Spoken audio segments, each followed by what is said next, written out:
श्री स्वामी समर्थ सगळ्यांना। आज आपण प्रसिद्ध असलेली आणि सगळ्यांची आवडती अशी फेमस बाजार आमटी बनवणार आहोत। तर त्यासाठी लागणारे साहित्य, ही आमटी साधारणतः 3 लिटरची बनते। त्यासाठी तूर डाळ घेतलेली आहे अर्धी वाटी आणि 2 वाट्या मसूरची डाळ घेतलेली आहे इथे, आणि त्या तूर डाळीचं निम्म थोडंसं मूग डाळ घेतलेली आहे।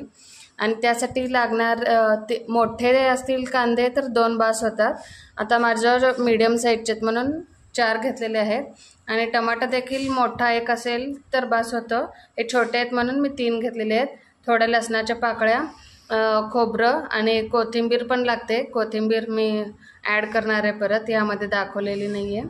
आणि मॅगी मसाला 2 लिटरसाठी 10 रुपयाची 1 पुडी घालायची। आता 3 लिटरसाठी म्हणून मी 5-5 वाले 3 पुड्या घेतलेल्या आहेत। आणि हे बाकीचे किचन किंग मसाला, गरम मसाला, सांबार मसाला आणि गोडा मसाला किंवा कांदा लसूण मसाला आणि घरकुल मसाला, हे सगळे मसाले 10-10 रुपयेवाले पुडे घालायचे। 2 लिटरसाठी अख्खे पुडे घालायचे।